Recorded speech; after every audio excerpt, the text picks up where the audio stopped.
And we are live. We are back. We are back. We are back. Back with a bang. International football love.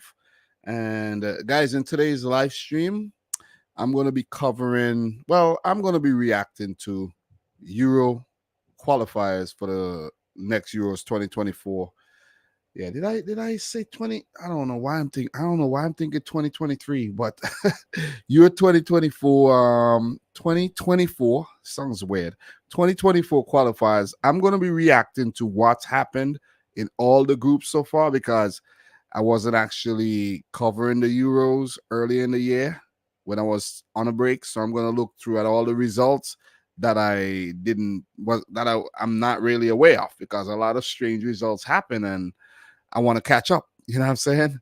And I want to look at the CONCACAF Nations League as well. Games from yesterday, games from today, and CONMEBOL World Cup qualifiers, and all the international football that's been going on, man. Big up to Ilyas Abs. I didn't know you was from Djibouti. I didn't know that.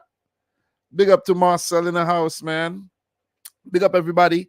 Guys, the like goal, 100 likes. Last live, we did not get to 100. We didn't even get to 50, but it's okay. It's all right, man. You know what I mean? It's okay. I had to pull out the bucket hat for tonight's live stream, but it is okay. You know, so big up to Hashraf who says, I got a shirt like that. This shirt is hard, man. You know what I mean? Umbro, and it's so comfortable as well. Michael Spudic, glad to see you back. Yeah, man.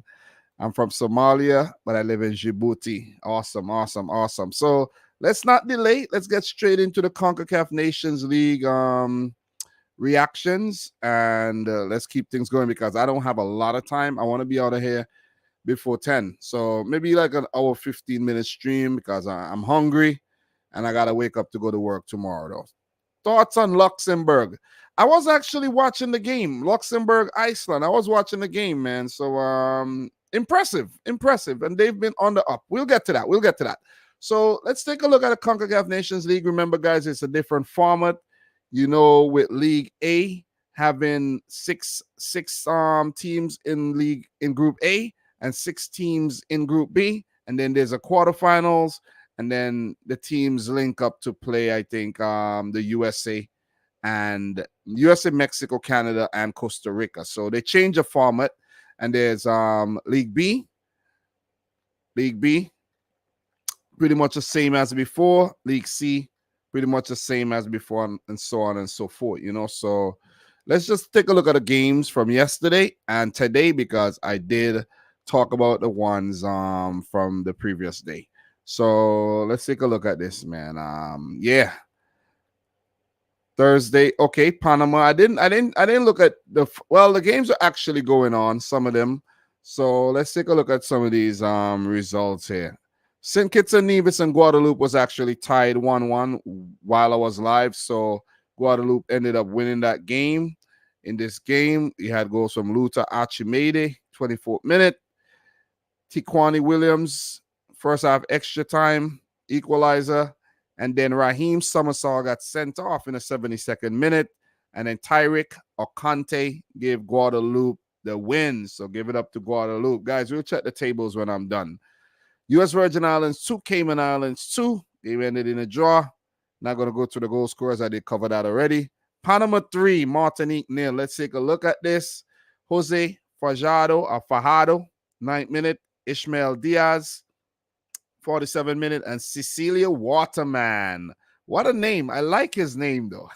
You know, his mom's probably named Cecilia. And the mom named him Cecilio Waterman. Nice last name too, man. So Panama doing the thing. I like the Panamanian team, though. I think they were kind of unlucky not to qualify for the last World Cup, but, you know, I like Panama. So you look at their team, they got some quality. I think Luis Mejia improved after I really criticized him. He definitely improved. You guys got Fidel Escobar. You know, the team, Adalberto Carrasquilla is one of my favorite Panamanian players, but they got a lot of quality in this team. Eric Davis, man, a left foot on Eric Davis. One of my favorite CONCACAF teams, definitely Panama, man. You know, so I wish them luck. Who knows? Maybe Panama will be at the 2026 World Cup. Don't write them off. So they won this game 3-0 against Martinique. and put themselves in a good position there. So who is in charge of Panama these days? Let me check. Oh, it's the same guy, Thomas Christensen. Okay. Same guy. I'm glad they kept him. And in terms of Martinique, Mark Colat, he used to be in charge of Haiti. Yep, he used to be in charge of Haiti. Let's take a look at this. Mark Colat, yep, was in charge of Haiti. 2 stints there. Yep, could remember that name very, very well. So, guys, remember, we're catching up. I'm catching up and also putting you guys on as well. So, big up to everybody in the stream. Palomo, big up yourself. Elias Abs, how did St. Vincent and the Grenadines do, bro? They won their game. They actually pull off a comeback. So we're going to check that out. Big up to everybody watching the replay. Don't forget to smash the thumbs up button, guys. Let's go back. React to these matches. And, guys, one thing I need to mention. I do have access to the CONCACAF Nations League games. But the European matches, I only have access to a select few. Before on ESPN, I had access to all the games, even replays. I could have gone back and watched the games at work that I missed. No, I don't know what's going on, man. These companies are like, they're putting up like a bidding war for the matches, and then it's becoming very hard for the consumers, and everything is behind a paywall these days. Everything, man. You know what I mean? So it's difficult to watch the matches. Even like the CONMEBOL qualifiers, guys, I had to download the Telemundo app. Telemundo, I had to download it, and last night while watching Brazil-Bolivia, there was no volume on the app. So I was watching the game, and then I fell asleep. You know what I mean? So it's difficult, guys. Just want to put you on, but I did watch the highlights to those CONMEBOL matches. But I can't watch the highlights to everything, though.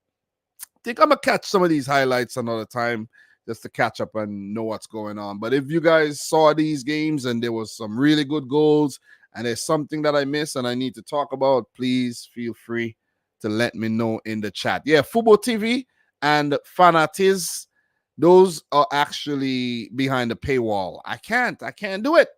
I'm already paying for enough things, guys. I'm paying for Peacock TV. I'm paying for Paramount Plus. I'm paying for Disney Plus. I'm paying for Netflix. I'm paying for so many things, man. I'm paying for so many things I could probably afford another car payment.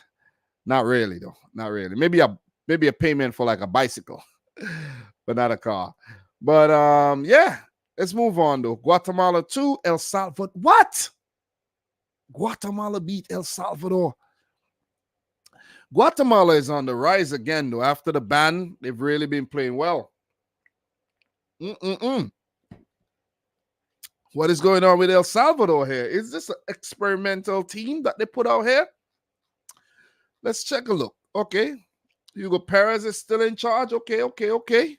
Still in charge. And in terms of Guatemala, Luis Fernando Tena, he's in charge of Guatemala. I don't know him. But let's take a look at this freaking Ecuador team, though. How did they lose? Is this a second string team? Yeah, this looks kind of second string to me, guys. This looks very second string. This Ecuadorian team look very, very second string, man. Very second string, I have to say. No disrespect to Guatemala, but guys, a lot of the regular names are not there. Yeah, a lot of regular names are not there. Look, you see them for yourself. I don't know any of these guys. Who are these guys? Yeah, Zavaleta, yeah. Alex Roldan, yeah. But a lot of these guys I don't know. So, I don't know, man. Maybe, yeah, Tamakas, but maybe El Salvador using the Nations League to just blood some, fresh faces, with their options for when World Cup qualifiers come around. And you know what's going to be very interesting, guys? The format for CONCACAF World Cup qualifying. I didn't actually... Did it come out as yet? I don't know. I really don't know if it came out as yet, though. So, yeah, I don't know. So, Paloma is saying, same in Canada. CONCACAF used to be on cable. Now, a new application bought most of the content. And that's what's happening. What's is going on is the apps are going around and they're actually bidding for the matches, for the broadcast, for the games, and then they're actually putting it behind a paywall to make back their money. It's all business, man. Everything is business. Everything is business. So we're gonna keep it moving. And in the next game here, Belize 1, St. Vincent and the Grenadines 2. It was a comeback. I actually saw it on Facebook and I was like, whoa. So there seems like there's an African guy playing for Belize by the name of Nanaya Amankwa Mensah. Song's Ghanaian. 18-minute goal. And St. Vincent came from behind. Marlon Simmons. I don't know these guys. And an own goal from Carlos Garcia in the 78th minute to give St. Vincent and the Grenadines the win. Congratulations to my team, man. So, look, let's take a look at the lineup here. Anything on the lineup? Let me see if there's anybody in the lineup that I know. I don't know these guys. I really don't know these guys, though. But, yeah. It seems like a pretty fresh lineup. Cornelius Stewart, he's there. You know, I don't know these guys at all, man. Where's Alex Anderson? Was he even involved? It don't seems like he wasn't even involved. Damn. Go St. Vincent. Well done. Gotta say, he surprised me, man. Tion Garden. Big up to the boy Tion Garden. I think he used to be the head coach before, and he's back. So big up to him. Big win. So all the best to St. Vincent and the Grenadines, man. So Paloma said Johnny Longs got so frustrated from this match. He from Belize. Oh, Johnny Long. Belize are going down. We're gonna take a look at the table pretty soon, guys. But Bermuda nil, French Guyana nil, Haiti nil, Cuba nil yesterday. Wow. Surprising result. Dominican Republic nil, Nicaragua 2. Nicaragua. I don't know why I said it like that. So Matias Belli, 37 minute, and Oscar Acevedo in the 42nd minute to give Nicaragua the win. Barbados 2, Montserrat 3 in a thriller. Wow. In this game, Elijah Downey in the 7th minute. Well, no, Lyle Taylor, who plays in England, 6th minute. Elijah Downey, 7th minute. Thierry Gale in the 26th to give Barbados the lead. And then Montserrat came fighting back. Shane Codrington, own goal in the 81st. And Lyle Taylor deep into extra time to give Montserrat the big win. That's Lyle Taylor, guys. Big up to, definitely big up to Montserrat, who's one of the most promising, teams in CONCACAF. Very, very small island with a big volcano on it. And volcanic eruptions about 20 years ago or so decimated the country's population. So a lot of the population moved away, and Montserrat is not a very populous place. But seems like in terms of football, they're doing very, very well. So we're going to keep it moving, though. Still on yesterday's games, Grenada 1, Suriname 1. Wow. This is a big result for Grenada. Sajel Lewis in the 85th and Mitchell De Vrede in the 87th, man. So Suriname, they were recruiting a lot of the Dutch-based players, and I don't know. They didn't qualify for the World Cup. I never expected them to qualify for the World Cup, and they didn't. But they were really, really hyped up. So a lot of these guys are playing, abroad, and they got a lot of quality, but putting together a lot of players, just stitching together a team doesn't always, turn out well. So well done to Grenada there, Spice Island, Grenada. Good result. Jamaica 1, Honduras 0. That's a big result for the Reggae Boys at home, with Demari Gray scoring in the 64th minute. He's now a regular, playing for Jamaica. I think he scored on debut, though. I think I caught wind of that. So this is what Jamaica looks like there. Very, recognizable names. Amari Bell, who's playing for Luton. Ethan Pinnock, Sheffield United. Damian Lowe, don't know where he is these days, but Javane Brown. Is this Dujon Richards, the Chelsea guy, the Chelsea kid? Is that him? Yep, Chelsea youngster. I don't know where he's at. If he's with the academy, I don't know, man. Lati Bodier, he used to be a Man City youngster. You have Casey Palmer, former Chelsea man. Whoa, Jamaica stacked up. Damari Gray, Decordova Reed, Leon Bailey. You must win. You gotta win. Honduras got the likes of Anthony Lozano, Andy Naha. Still a lot of, familiar faces in this team there. Maldonado, you know. So, yeah, but Jamaica, man, Jamaica looks stacked up, guys. They look stacked up. Telling you. Look at them. Look at Jamaica. You got to win with a team like this. That's why I'd be so frustrated with Jamaica and them not qualifying for the World Cup, because they got good players. And now they have Coach Hallgrimsson, Heimer Hallgrimsson in charge, the Icelandic man there. It might bode them well to qualify for the next World Cup with more spaces up for grabs. Come on, Jamaica. Come on. Come on. Stop letting the Caribbean down. British Virgin Islands 3, Turks and Caicos 1. That's today's games. Big up to everybody in the stream. Guys, don't forget, we'll be doing the Euros. We'll be doing CONMEBOL World Cup qualifiers. Michael Oladipo, big up yourself, man. Nice to see you. Shasha23, big up yourself as well. Big up everybody in here. If you're watching the replay, big up to you. Big up to Free Mind as well. A lot of familiar faces. Palomo coming in with the facts here. Montserrat population of 4K, which is one of the lowest in CONCACAF, so it's impressive to see them get these wins. Exactly my point, man. Great fact there, Palomo. Thank you very much for that. So British Virgin Islands 3, Turks and Caicos 1. Troy Caesar in the 4th. Luca Chalwell, 10th minute.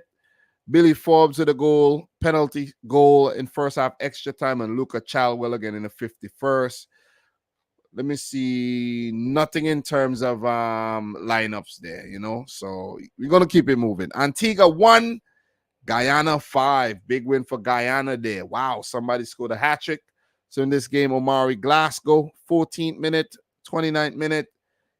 Kelsey Benjamin in the 33rd. Raheem Detaville in the 45th. And they had Benjamin scoring in the 62nd. And Omari Glasgow again in the 87th. So big win for Guyana. And the Jaguars, I think they're called. And Antigua, who's been decent, in recent years, suffered a big home loss there. So we keep it moving. Bahamas 1, Puerto Rico 6. Guys, I actually tuned into this game for about 5 minutes, but I didn't like the way the footage looked. So I was like, nah, this is too low quality for me. I'll be straining my eyes watching this thing. So massive win for Puerto Rico, as Trump said, Puerto Rico. Oh, man, Trump is something else, man.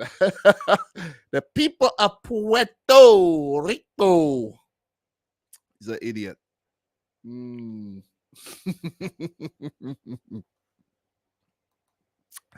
Big up to AD, man. AD, how are you? How are you doing, man? Nice to see you still going strong with the channel.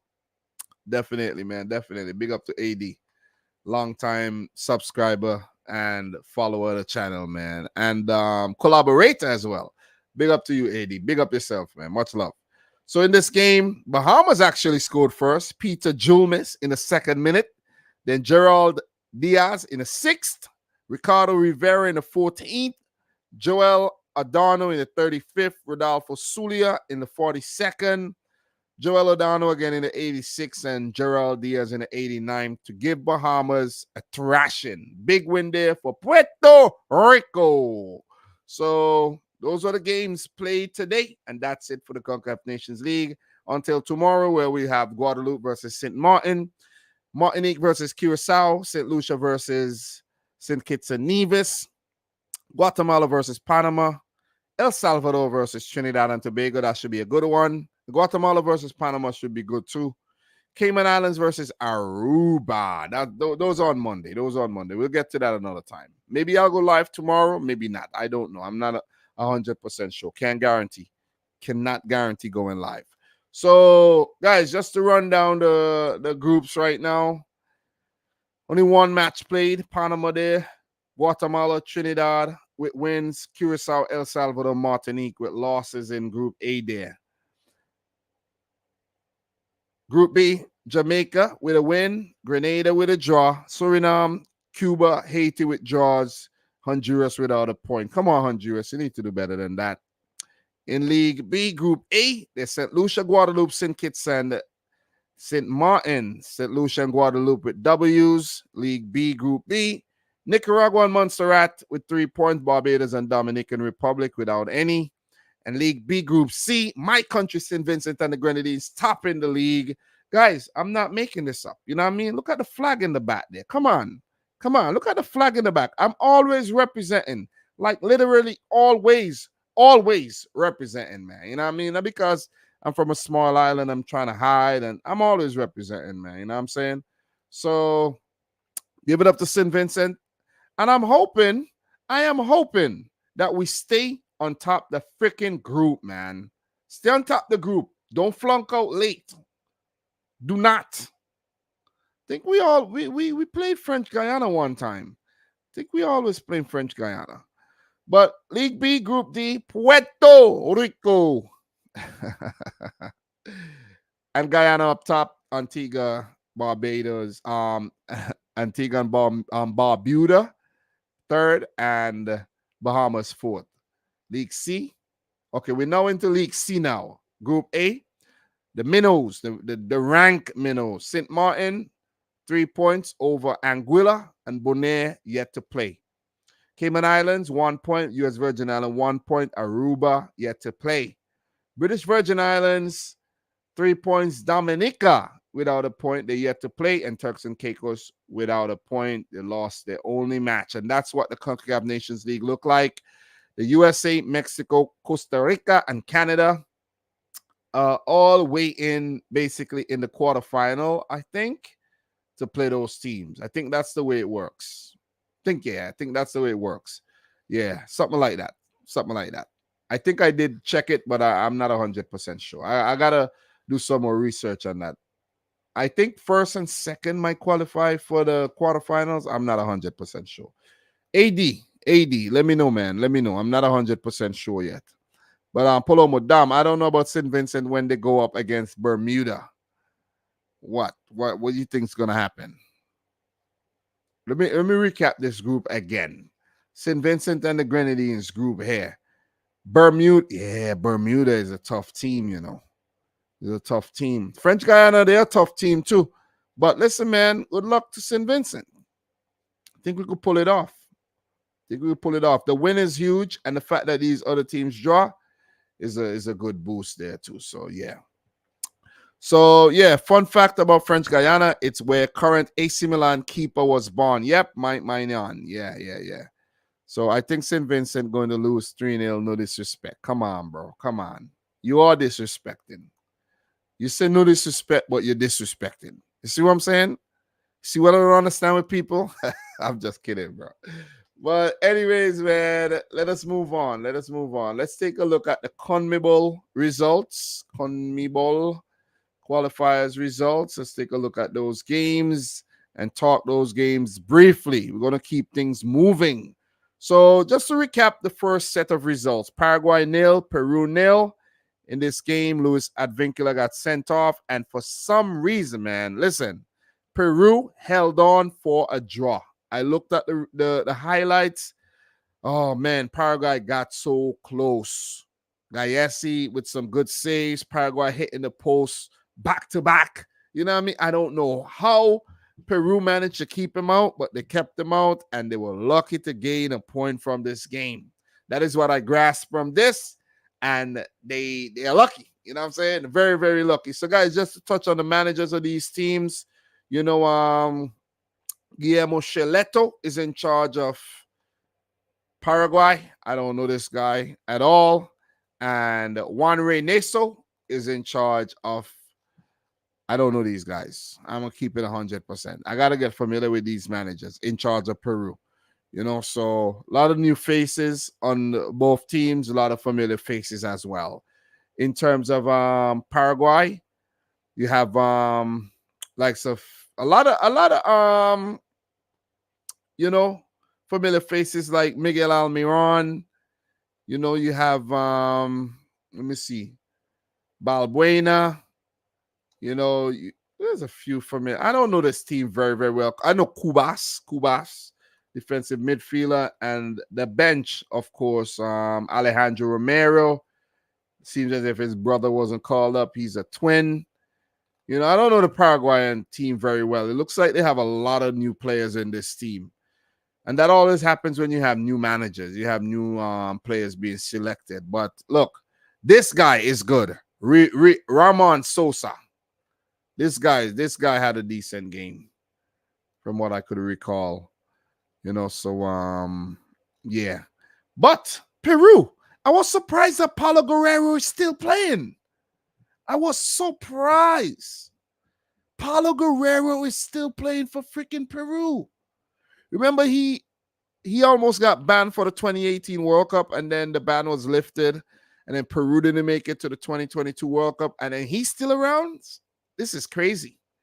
Andre Carrillo, Andy Polo, Polo, Napoyo, Yoshima Yotun, Renato Tapia. These guys, this Peruvian team just has this core from the last time they qualified for the World Cup, which is crazy.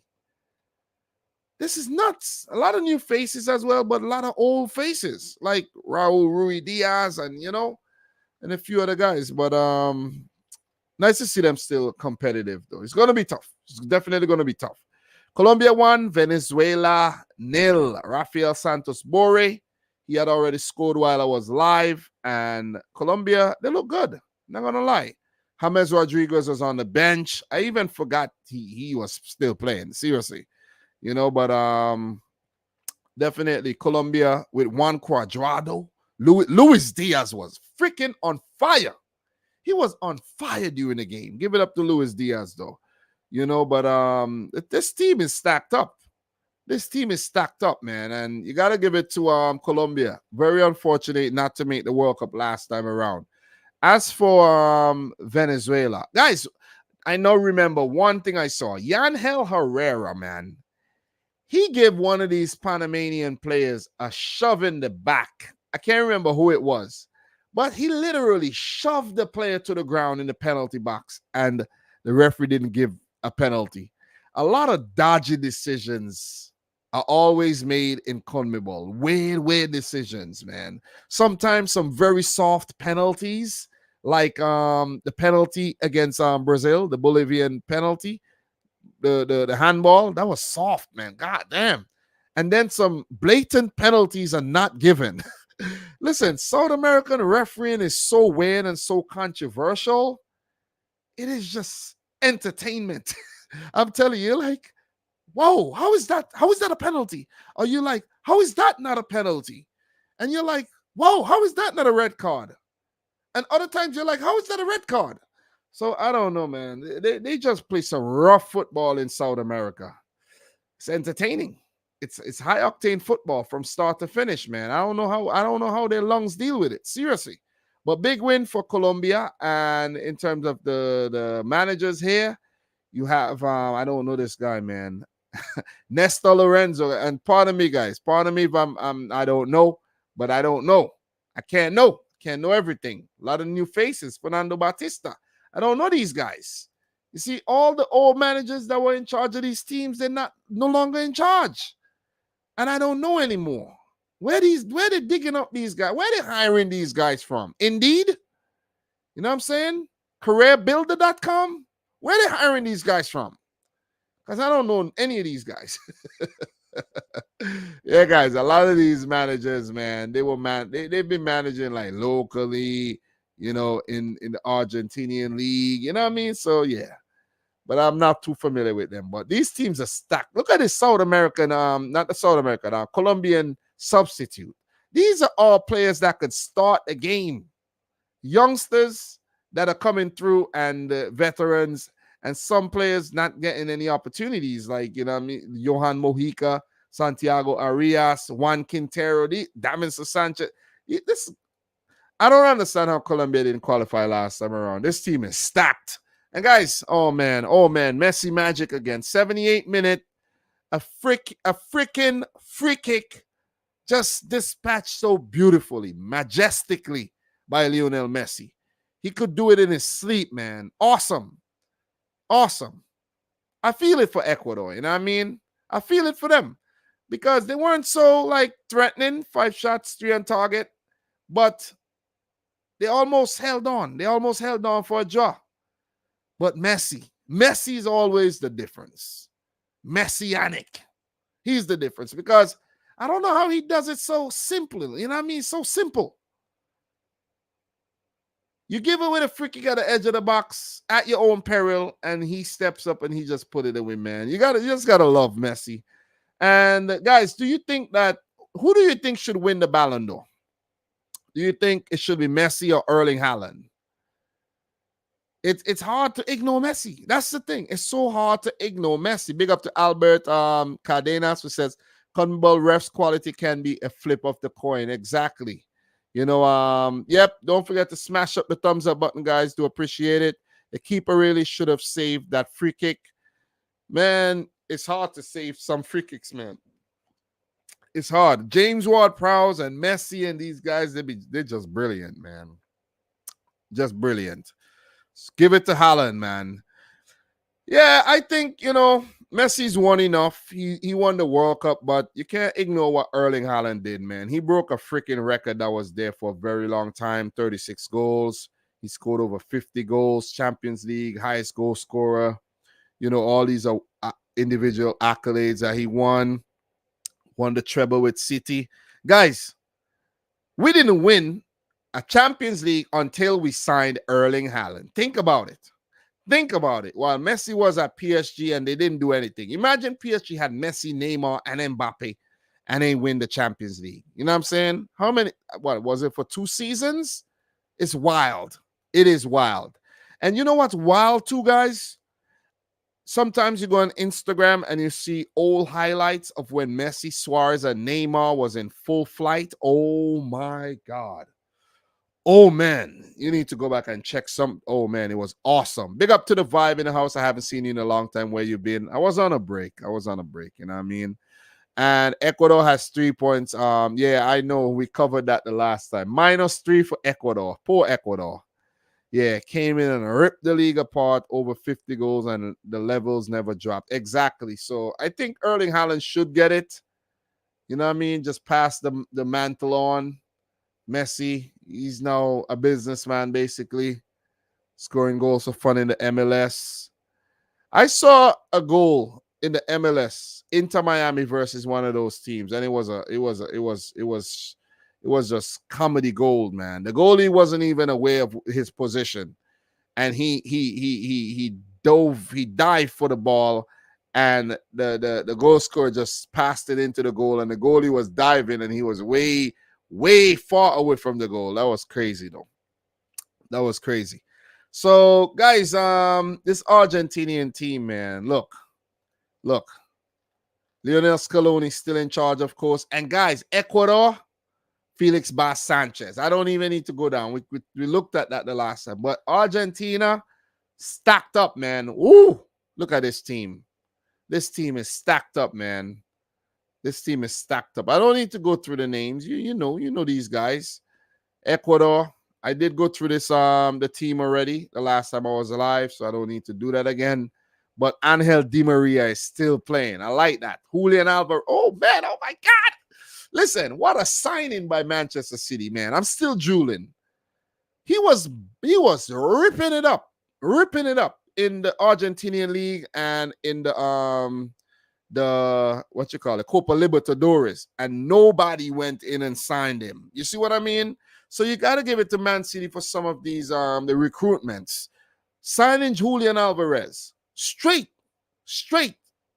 from the Argentinian league. You know what I'm saying?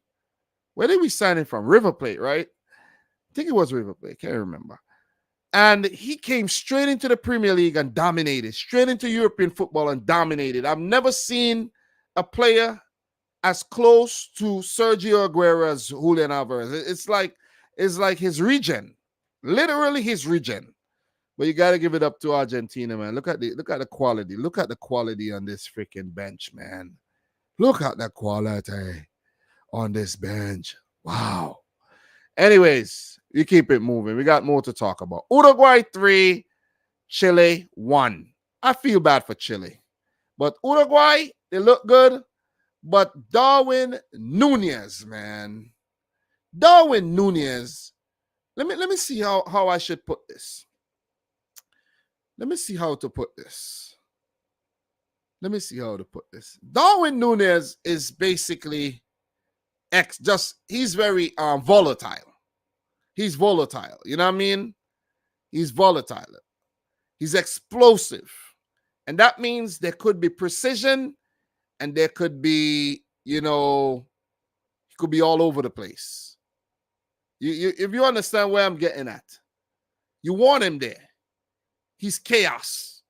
Darwin Nunez is basically chaos. When he's there, he's involved, he's fast, he's not precise, but he also could get it right. You see what I'm saying? He also could get it right. That's Darwin Nunez for you. When he's on the field, things are going to happen. Best believe things are going to happen. He had like 100 chances to score in the game. 100. If you check the freaking stats, you guys could see 18 shots. I'm exaggerating. 7 on target. But Darwin Nunez had so many chances, didn't score, but he was involved in one of the goals, I think. Can't remember. But Nicolas de la Cruz, he's like almost midget size. How is he so small, though? He's a very small man. But he's been very good for a while. He plays, I think he still plays in Argentina, if I'm not mistaken. Let's check him out. Nicolas de la Cruz. I discovered this player in FIFA a couple years ago. He's playing for River Plate these days, it seems. Let me see. Yeah, River Plate. River Plate. That's all. That's all he's ever played for, River Plate. You see? He played for Liverpool, Montevideo. And then from 2017 to now, he's been playing for River Plate and still not being signed by a European team. I'm so surprised. 20 caps for Uruguay. He got a brace on the day. He's a very small man. He just pops up in the tightest spaces and score. I don't know. How is he not playing in Europe for some team? You know what I mean? How? Please explain. How?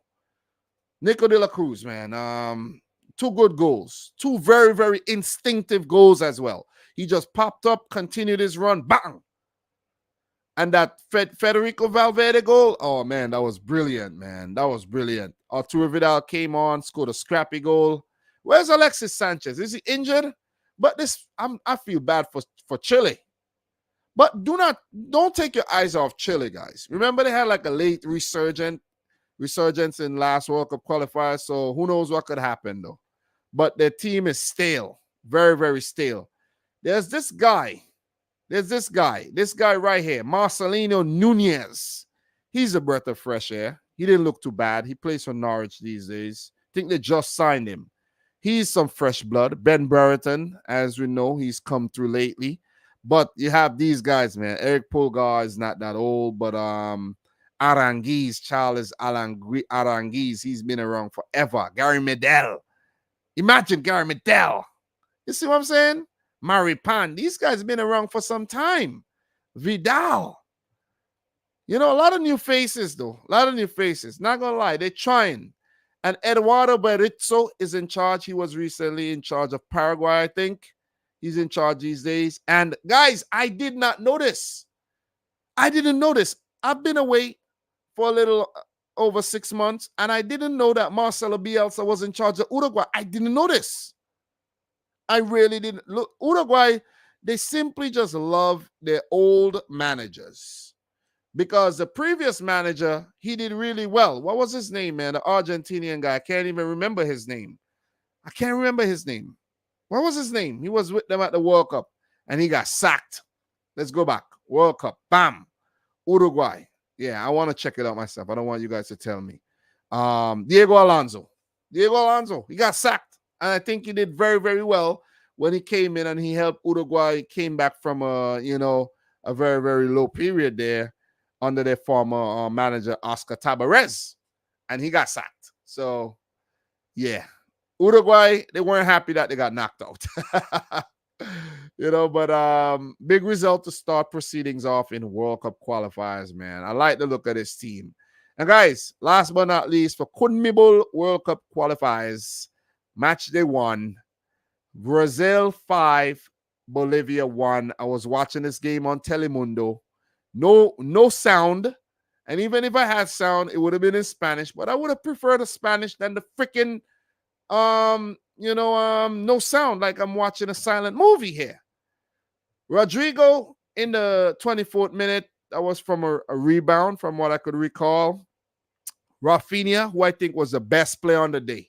Rafinha was a live wire on the day, man. The goalkeeper stopped a few shots, but Rafinha was real good. Rodrigo again in the 53rd, and then Neymar, after his penalty got saved, that was a poor penalty. 61st minute and 93rd minute to become Brazil's all-time leading goal scorer ever. So give it up to Neymar. And also, I think it's one of the most disappointing careers as a Brazilian, as a superstar. Very disappointing, to say the least. He's now playing in Saudi Arabia. That's how disappointing it is. That's how disappointing his career has been. Very disappointing. Yeah, he won the Champions League with Barcelona, right? Won a few La Ligas, Ligue 1. But what else? Never won the World Cup. Copa America, yeah, but Neymar, I think, underachieved big time. You know what I'm saying? Big time. What do you think about Richarlison crying on the bench after being subbed? Richarlison is a little sissy. Let's just put it that way. I didn't watch that part. I fell asleep. But if you look at this bench, let's look at the team. Ederson getting the nod in goal. I like that. But I rather see Ederson on the bench so that he doesn't get injured playing for Brazil. Danilo, former City man. Marquinhos, Gabriel, what's his name there for Arsenal? Renan Lodi at left back. I think Brazil has a left back problem. So that's why Lodi gets into the team, even though he was playing at Forest last season and all of that. And yeah.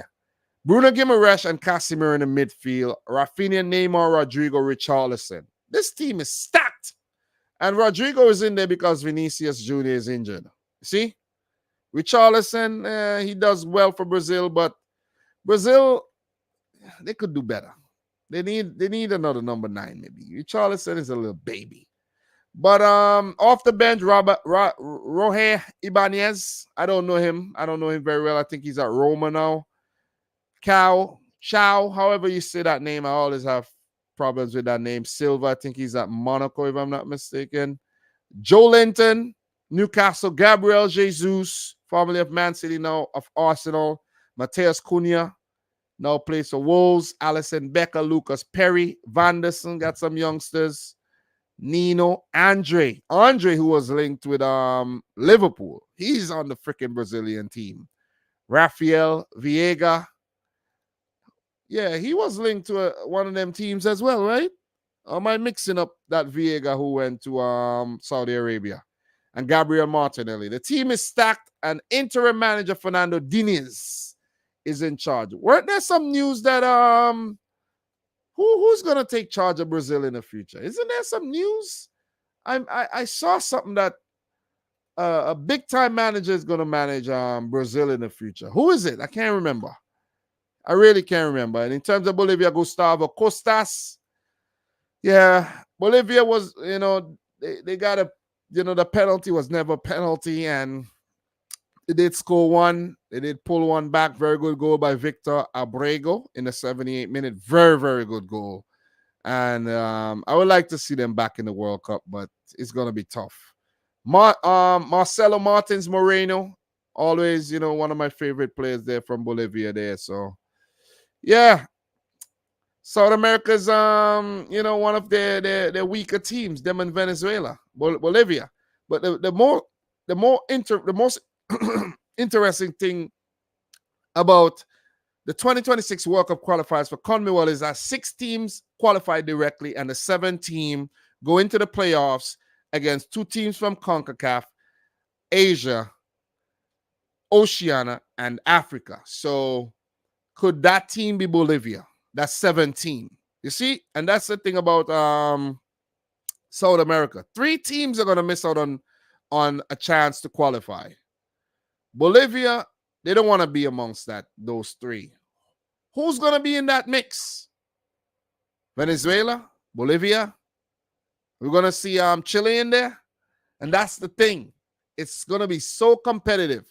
But you know one team that we don't have to worry about? Brazil. Brazil. They didn't drop a single. They dropped points at the last World Cup qualifier because of I think Argentina. The game between them and Argentina, that was no result. I think that was the only game that they didn't pick up points in. So yeah, pretty much. So that's how it looks. Brazil on top as usual with the highest goal difference. Uruguay second, Argentina third, Colombia fourth. But it's still very very, very early, and it doesn't hold a lot of bearing. But yeah, Ecuador, is the 3-point deduction going to affect them? It'll be crazy if they got 3 points deducted and they still manage to place top 7 with a chance to qualify for the World Cup. So that's pretty much what's going on there in South American World Cup qualifiers. I'm in live for 46 minutes. So guys, what I'm going to do right now, the Vibe said the bigger World Cup is trash. Endo was man of the match for Japan today. I saw Japan played Germany. Yeah. So before we do move on to the European games, the groups that I'm going to wind down and check the groups, let's take a look at the international friendlies that were played today and yesterday. International friendlies football. Let's take a look at that. And there's still some games to play. Let's look back at yesterday. I think this is not correct, though. Let me go back to the ESPN one. Yeah, this one right here. This one right here is much better. Mexico versus Australia today, guys. And it's being played at the AT&T Stadium in Arlington, Texas. Look at Mexico playing matches in the United States. Wow. So, guys, for the games that I didn't cover,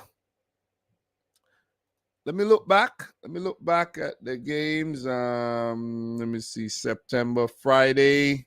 I think I spoke about these games, but the Saturday matches. China won, Malaysia won, South Africa nil, Namibia nil. Germany won, Japan 4. That was what? Whoa. Let's take a look at this.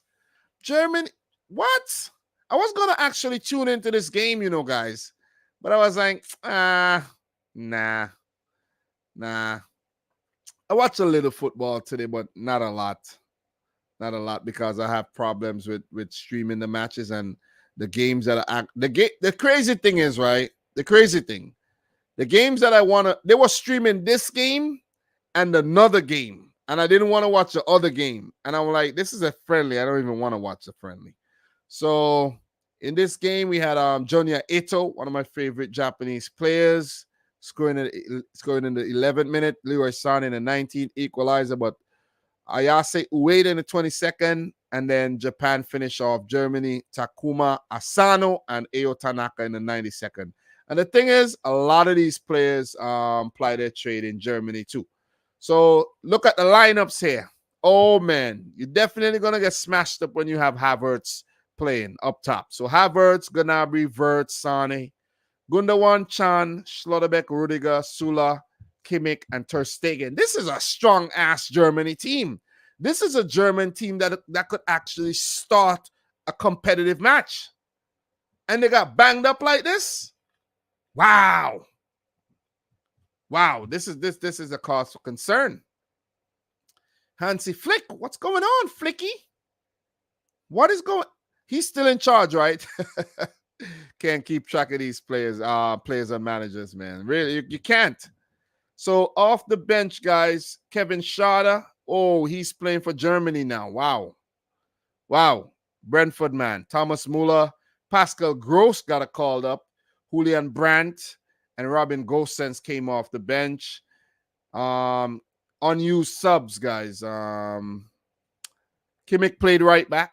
Forgot to mention that. But unused subs, Jonas Hoffman, Kevin Trapp, Jonathan Tah, Benjamin Heinrichs, Malik Tia, Oliver Baumann, and Felix Mecha, former Man City youngster there. You look at the Japanese team, Mitoma, Ito, Pace on the wings, Ueda, Daichi Kamada in the midfield there, and you have Morita and Endo, solid midfield.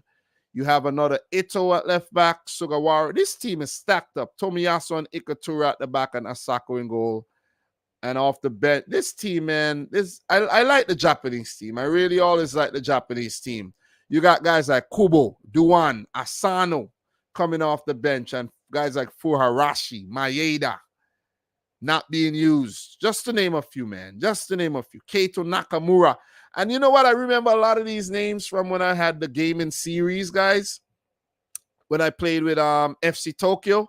Man, those were classic, man. That was classic. Guys, the videos are still there. And I'm going to start playing some FIFA again in the future, though. But it might be like twice a week. I might have to do like a twice a week FIFA schedule where it's going to be like just a something chill where we just talk anything. Anything you guys want to talk about. You want to talk about girls. You want to talk about money. You want to talk about politics, anything. Football, anything. Maybe in the future. I don't know. Can't guarantee. But let's run through these international fixtures. And I'm not going to go through all of them like I did this game. That game was just quite interesting and I went through it. So, yeah. United States 3, Uzbekistan 0. You got to take a look at this. USA. Tim Weah, Ricardo Pepi, and Christian Pulisic. Oh, man. Pepi back in the team, and he got a goal. Very good.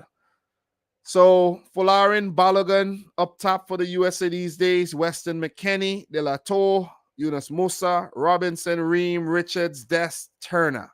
Solid team. Solid team. Solid team. On the bench, Krimashi, don't know him. Miles Robinson, he's back. Remember, he was injured for a while. Ethan Hobart, Kevin Paredes, Kate Colwell, Joe Scally. Off the bench, Aronson, Pepe, Malik Tillman, and Tanner Tessman. So, and Christopher Lund, Mark McKenzie. Okay. A lot more subs used. We look at the Uzbekistan team. Guys like Shumarodov, you know, some of the more popular names. Who else? Yusupov. I think I heard that name before. Maybe I heard it from a Russian team or something, but I don't know the Uzbekistani team like that though. Remember, what was his name? Akhmedov, whatever his name was. He retired though. He definitely retired. So big up everybody in the stream. Make sure you guys like the video. Smash up the thumbs up button for the stream. If you're watching the replay, make sure you smash the thumbs up button as well. Guys, let's run through these international friendlies, man. We got to talk the Euros. I got to go through all them fixtures and look at the tables. So I don't want to be down here forever. I got to eat and I got to go to bed. You know what I'm saying?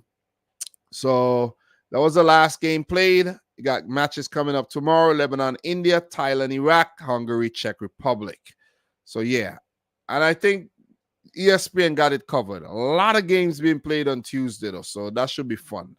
So, did any games play in Africa? All right, let me just look up Ghana football team and then I'll find the African games. So, all right. African Cup of Nations qualifiers. Let's take a look at that, guys. There were games today and there were games yesterday. Let's talk about the games yesterday really, really quick because I covered the games on Thursday. Egypt 1, Ethiopia 0. Mustafa Fati in the 37th minute. Let's take a look at the lineups. Did Salah play? No need to play him. I think Egypt qualified already. You know what I mean? No waste Salah on these games against Ethiopia for them to break his leg. You know what I'm saying? Salah wasn't even on the bench. You know what I mean? Very, very good decision. I don't think Salah should not even get called up if you really think about it. So, yeah, that's what it looks like there. Egypt 1-0 over Ethiopia. Check the stats there, guys. Egypt qualified already. They won 5 out of 6 games, and that's it for the AFCON qualifiers. And they will be in the AFCON, of course. Guinea, they qualified. Well, I think this was there was a game, And whoever won that game would have stood a chance of going through. Malawi needed to win by a big margin. And obviously, they lost the game. So where's that game? Malawi, Guinea, 2-2. They drew the game. Pardon me. They didn't lose, but they drew the game. They needed a win. So in this game, Robert Saizi, 23rd minute. 23rd minute there. And Agibu Kamara in the 56th and Saidu Saw in the 58th. But Lawrence Chaizia equalized for Malawi in the 88th minute. Look at the lineups. Any familiar name here? Yeah, I don't know these guys from Malawi. Maybe a few names from, they weren't the last AFCON, I think, right? If I'm not mistaken. I can't even remember. But, yeah, Guinea. Girassi, he's doing his thing these days. Francois Camano. Who is this? Agibu Kamara. Yeah, I don't know him. Silla, I know. Diawara. I know a lot of these players, though. Yeah. The Guinean team is pretty solid. Moriba, you know, where's Naby Keita? Is he injured? Mohamed Bayo, stacked up team. Where's Naby Keita? The most disappointing footballer of all time, Naby Keita. Where's he? Anyways, let's keep it moving, man. Let's keep it moving. We're gonna show Africa some love. Burkina Faso and Eswatini played to a 0-0 draw. We're gonna look at the table soon, guys. Mali beat South Sudan 4-0. Mozambique beat Benin 3-2. Not gonna look at anything here, guys. I'm just gonna run through. Mauritania 2, Gabon 1. Oh man, Gabon's really struggling these days. They failed to qualify for the AFCON. I think Mauritania did. Congo 2, Sudan 0. Ivory Coast 1, Lesotho 0. That was just a formality because Ivory Coast are the hosts. Senegal 1, Rwanda 1 today. How did that happen? How did that happen though? Got something on my nose there. Whoa, late goal by Oliver Nyanzima to take the draw. Wow. Senegal, second string. Definitely second string. Definitely. Big time. Second string team, guys. That's why it happened. That's why it happened, you know. Aliou Cisse still in charge, of course. They didn't need to call up all the big boys. For what? For what? They've qualified already. Still some big names like Idrissa Gueye in there. You know, who else? That's about it. All the other guys are pretty small. Yeah, everybody else, you know, unrecognizable. Look around. Look around. You see? Yeah, everybody else pretty unrecognizable. So that's why that happened. And that's a smart thing. You don't risk your top players against teams like Rwanda right now when you already qualified. No disrespect. If you didn't qualify, then yeah. So guys, we had Comoros 1, Zambia 1. And that's about it in terms of the results. Take a look at the standings. Nigeria and Guinea-Bissau qualified. Sierra Leone, Sao Tome and Principe missed out. Burkina Faso and Cape Verde qualified. Togo, Eswatini missed out. Namibia, whoa, this one is still close, guys. This one is still close. I didn't even realize that this group is this close. Whoa. And Namibia played a friendly against South Africa today. This group is still close, guys. Kenya got disqualified. So, all right. I think this is decided already, guys. This group is actually decided. I think so. Yeah, Burundi play, Cameroon and Bam, and yeah, I think this group is decided already, if I'm not mistaken. I think so. Let's check Wikipedia. Let me check Wikipedia real quick. AFCON qualifiers. Yeah, I think, I should have checked Wikipedia for this though, because this is not, I was only going from what I know, and apparently I don't know everything. So this is what's going on right now, guys. And teams that have qualified already. Let's go back there. Yeah. So Namibia and Cameroon qualified, Burundi miss out. I didn't realize Namibia qualified as top of their group. I really didn't realize that. Kudos to Namibia. Egypt and Guinea, they go through. Namibia, Ethiopia, Malawi miss out. Ghana and Angola, they qualify. And I think there was a game. Let me see. There was a game between there might have been a tight game there that needed let me see.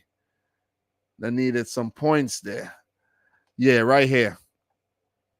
Let's check these. Let's just go through this and we go back to the games again. This group was a tight group. Algeria and Tanzania qualified. Uganda, Niger missed out. That was also another tight group there, guys. Tanzania. That result against Algeria definitely helped them. Definitely big time. The 0-0 draw. You know. Mali, Gambia. This thing is still open right there. That is still open between Congo and Gambia. And Ivory Coast and Zambia actually qualified. So, yeah, that was a big result for Zambia over the game there between them and Comoros. That was a big result there. Big result. The last draw that I just spoke about. Big result. Because if Comoros had won by a bigger margin, they would have still not qualified. Still wouldn't qualify. Group I, DR Congo, Mauritania. The win for Mauritania over Gabon. That was a massive win. That was a massive win right there. The 2-1 win. That was a massive win. They just played. Tunisia, Equatorial Guinea, pretty straightforward. Morocco, South Africa qualified there. Senegal, Mozambique. That was pretty straightforward as well. So let's go back. We got to get a good gist of this, man. Right here, this was a big result for Zambia against Comoros. Huge results. Because you check the standings, Zambia, they won 12 points. But it's a big result still. It's a big result. 12 points. They got 1. Comoros would have gone up to 10. Ivory Coast, yeah, not a big result. Ivory Coast qualified already. What am I talking about? It's still a good result, but it's not a big result because Ivory Coast are the hosts and Zambia top the group, meaning that only one team from this group would go through. And that would whatever happened, Zambia would have still gone through. I'm a little rusty here, guys. So you know what? I'm gonna leave AFCON alone, and maybe we just gonna talk about the group stages and stuff in the future. So I'm gonna leave that alone, definitely, guys. So, is there any more type of football that that's going on that we need to catch up with? We're gonna talk Euros, but what about I think the Asian Cup is already decided, so there's no Asian Cup qualifiers. There's gonna be World Cup qualifiers next month for sure, I think, in Asia, if I'm not mistaken. I gotta put out some videos in terms of that, some predictions. Gotta start doing my research while at work like I used to do before. And then so man, let's move on to Europe. Let's move on to the European qualifiers there. So Euro qualifiers 2023. Let's go to the website actually, and I want to just go down the groups and everything. So let me see groups. Let's go down the groups. And I want to just take a look at the results, the older results. I think they have them there. So, yeah, guys. So, big up to everybody still watching the stream. Appreciate you guys. Big up to DVB in the house, man. Nice to see you around here. Big up to Marcel, Palomo, Shane, Albert. Big up to AD still in the house. Everybody watching. Appreciate you guys sticking around. We've been live for an hour. Let's take about the next half an hour or so to just run through these fixtures. Guys, I'm just going back, looking at the groups, seeing how they shape up, looking at some of the past results, and, so on and so forth. So, Group A, Scotland. Scott freaking land. I'm telling you. So, what I'm going to do, Euro 2020, I'm going to pull that up as well. To just get just refresh my mind of the teams that qualified and the teams that didn't make it. Because to be honest, guys, I cannot remember everything. I really can't. You know what I mean? My memory isn't the greatest. It's not. It's not the best. And you know why my memory is like this, guys? Is because there's so much football being played that I actually can't keep track of everything. I can't. You know what I'm saying? I really can't. So yeah, I can't. I really can't. So yeah, let me just take a look at the games, the teams that qualified, so I could have that as a reference. So yeah. So Scotland, they did qualify and they came to the playoff path C. And that was actually their third Euro. So Scotland made it and they're looking to make it back again. So in terms of Spain, we know they made it. Spain was there. Norway did not make the last Euros. That I could remember. They did not make the last Euros. So yeah, and I'm not gonna go into the last Euro in terms of what the teams did and all of that. Just want to give you guys an idea. Georgia did not make it. Cyprus didn't make it. So Spain and Scotland were the only two teams from this group at the last Euro. So Scotland flying high. They're flying high. And they passed the halfway mark with 15 points. So it's safe to say that Scotland are going to qualify for the Euros, though, because what they've done already is simply insane. Simply insane. Norway has 4 more games. Each team will end up be playing 8 matches. Norway has 4 more games. They could only get a maximum of 16 points. So Scotland with another win, they're through. And I'm pretty sure they could pull off another win. They got 3 more matches left to play. And they're pretty much in. They're pretty much in. Spain, we know how good they are. I think Spain would make it. Norway with their talent with Odegaard and Haaland and a few more other guys, I don't think they're gonna make it. The only thing could happen here is a shock that Spain miss out to Norway, and I don't think that's gonna happen. I really don't think that's gonna happen. And even if that happens, Spain has the Nations League to fall back on as well. So yeah. So just to look back at the results, guys, in this group, match day 1, Scotland beat Cyprus 3-0, Spain beat Norway 3-0. Match day 2, Georgia 1, Norway 1, Scotland 2, Spain 0. Big up to Scotland, man. Match day 3, Norway 1, Scotland 2. Scotland been doing the damn thing. They deserve to qualify with that win against Spain and an away win against Norway. Wow. Give it up to Scotland. Cyprus, give it up to Doug. Big up to Doug. His team's doing well. Cyprus 1, Georgia 1. And we go to match day 4. Scotland 2, Georgia 0. Norway 3, Cyprus 1. And we get to September where Georgia lost to Spain 7-1. Was actually watching that game yesterday, and I wasn't live yesterday, of course, guys. And in terms of that match, Yamal became the youngest ever player to play for Spain, and he also became the youngest ever goal scorer to score in an international game for Spain. So big up to the youngster, man. He could be my son. You know what I'm saying? He could definitely be my son. Barcelona man. Wow, 16 years old. And he could have scored another one too if a foot didn't come down and deflect the ball away. So Spain looking good. Nico Williams scored. Morata scored a hat trick. I don't even need to click on it. Dani almost scored as well. And I think one more player scored. Not significant right about now. We're not going to go through all of that right now. But yeah, we should. But I'm not. Because I just, name a lot of the goal scorers. Georgia did pull one back. And that was consolation at best.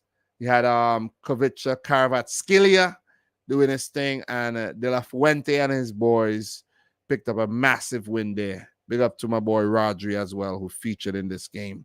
So Scotland did beat Cyprus 3-0 as well yesterday, and that almost guaranteed them a place at Euro 2024. So match day 6, you got Spain, Cyprus. Norway, Georgia, 7. You got Spain, Scotland, a big game. Norway, Cyprus.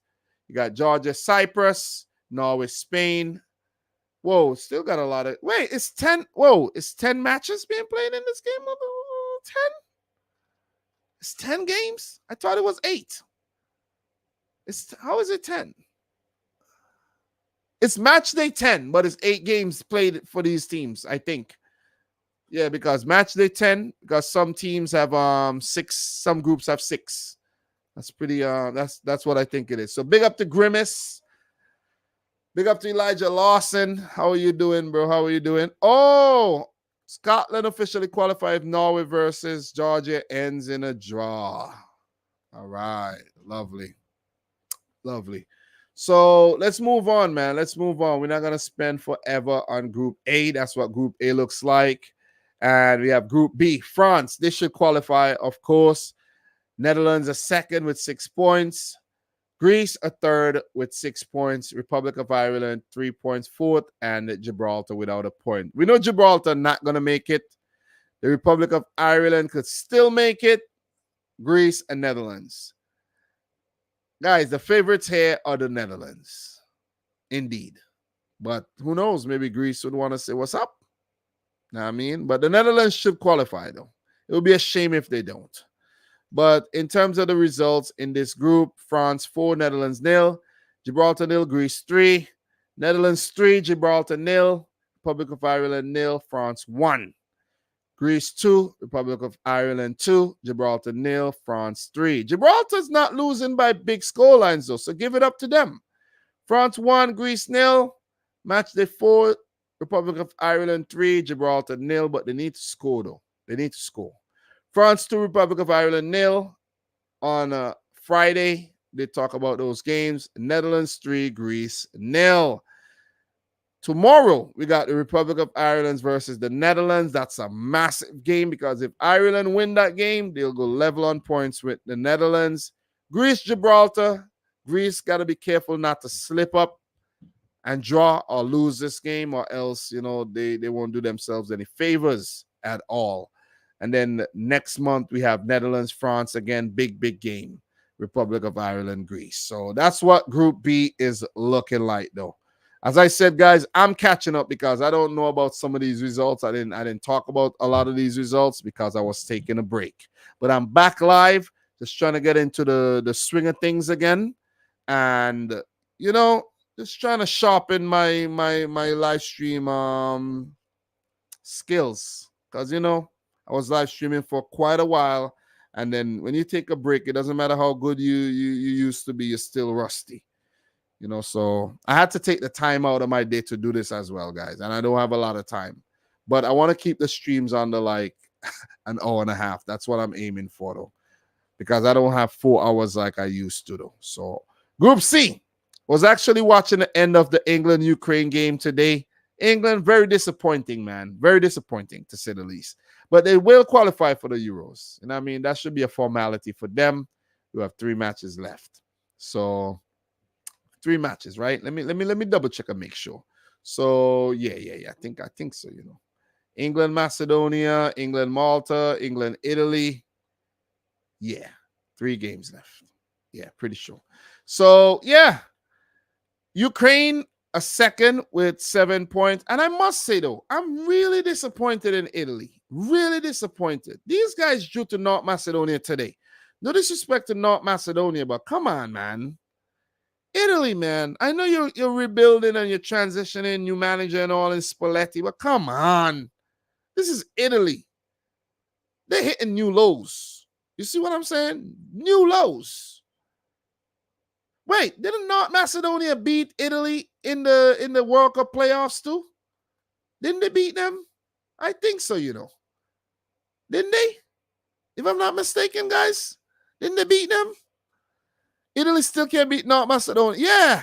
You know what I'm saying? So crazy, man. Crazy. But give it up to North Macedonia, who made the last Euros, without a doubt. They were debutants. And, you know, they were quite impressive, though. You know what I mean? Big up to guys like Ines Bardi and Ilif Elmas and Aliovsky and these guys, man. They do have some talented players in that Macedonian team.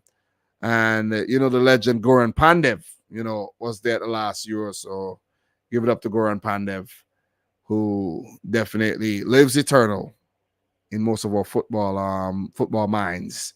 So, but Italy, I'm concerned about Italy, guys. I'm really concerned. And I like the look of the team, though. I really like the look of their team, man. I like the fact that, you have Di Lorenzo and Di Marco, and you have them youngsters in Bastoni and Co in the back there.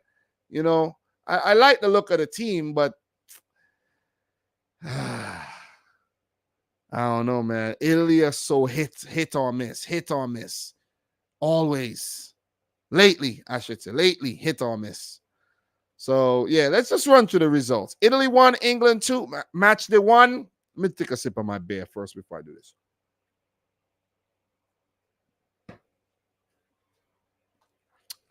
North Macedonia 2, Malta 1. England 2, Ukraine 0. Malta 0, Italy 2. Malta 0, England 4. North Macedonia 2, Ukraine 3 in that thriller. Ukraine 1, Malta 0. England 7, North Macedonia 0. Well, they didn't represent themselves well there at all. Ukraine 1, England 1. And today we had Kyle Walker and Alexander Zinchenko scoring Kyle Walker's first ever goal for the England national team. North Macedonia 1, Italy 1. Immobile scored in this game. Let's just take a look at this game. And in his body in the 81st minute. So big result. Very, very big result there, man. And guys, the England team, though, I think they lacked a bit of creativity today. Lacked a lot of creativity, in my opinion. When I look at the lineup, you have Harry Maguire. Why are they persistent with Harry Maguire, though? Why? You see what I'm saying? Why? You got better defenders you could put in there over Harry Maguire. I don't know why. But Harry Maguire, listen, if you have Harry Maguire in a setup, it's bound for something disastrous to happen. Seriously. And I mean that with all disrespect. Oh man. I think both Foden and Saka should start. Foden, Saka, Kane, but there was Rashford. But I think you should start Foden, Madison, these guys in the midfield. You'll get more creativity. When you have Jordan Henderson in the midfield, when you have Harry Maguire in the defense, you're bound to get results like this. It's bound to happen. You see what I mean? But the close competition that we need to look at here in this group would be Ukraine and Italy. But guys, always remember there's a Nations League lifeline, but still, you're not guaranteed to come through on top of that. It's not guaranteed. Only 3 teams are going to come through via the Nations League paths, and it might not be your team if your team is in it. You see? 12 teams are in it, only 3 are going to come through. Group D, Turkey on top of the group. Give it up to Turkey, though. Give it up to Turkey, who pulled off a late draw against Armenia there. They were behind for quite some time. But Turkey are looking good in this group. Armenia were looking good, but, they're going to have stiff competition. It's going to be tough between, Armenia, Wales, Croatia. But Croatia should pull through. Croatia might even end up placing higher than Turkey. You know what I mean? But only 3 matches left for Turkey. Got to be very careful. Croatia got a lot of games left. 5 games to be exact. So Croatia, I think, should surpass Turkey. So I think it should be Turkey, Armenia, and Wales fighting for that second direct spot. Let's take a Latvia, they're not in reckoning. Let's take a look at the results. Armenia 1, Turkey 2. Croatia and Wales, a 1-1 draw. Turkey losing to Croatia at home 2-0. Wales beating Latvia 1-0. Wales 2, Armenia 4. That's a shock results. This is Zella Ryan, South American born player there, I think. Where's he from? One of them South American countries. But Latvia 2, Turkey 3. Stiff match. Armenia 2, Latvia 1. Turkey 2, Wales 0. Wales falling off a bit there. Croatia beating Latvia 5-0. Let's take a look at these goal scorers. Petkovic in the 3rd, Ivanushets in the 13th. You had Petkovic again in the 44th. Andre Kramaric in the 60th and Mario Pasalic in the 78th minute. Croatian team looks look good. Look good. Let's go back to the lineup. Where's the lineup, man? Team look good still, man. You have a really solid backline of Borna Sosa, Josip Juranovic. You have Josip Shutalo, Jaško Vardiel, Man City player in the back there, of course. Marcelo Brozovic, of course, Luka Modric, Andrej Kramaric, Luka Ivanušec, Ivan Perisic, and Bruno Petkovic. The Croatian team under Zlatko Dalic still looks solid. And you got to give it up to Croatia for keeping their team looking this good. Solid World Cup, placed third. Oh, man, guys, give it up to Croatia. You know what I'm saying? Give it up to Croatia, man. What's their bench looking like these days? You didn't have, what you call it? Shout out to my boy, Dominic Livakovic. I forgot to give him a shout out. I thought he was on the bench for 1 second. But Domagoj Vida getting a little sweat there. I don't think he played at the World Cup. But a lot of talent, man. Josip Stanisic. You have Borna Barisic, Lovro Maja, Mateo Kovacic. Big up to the ball. Listen, I wasn't too keen on the signing. I really didn't like the signing, to be honest. When we signed Kovacic, I'm like, what the hell are we doing? But Kovacic, oh, man, he's been really good for City, man. Damn. Wow. Give it up to Kova, man. Saved him from Chelsea. I actually saw a Barcelona, I think it was a Barcelona, an El Clasico game, an old one, and Kovacic was in there. I was like, damn, Kovacic been around a while. I think he was at Dinamo Zagreb.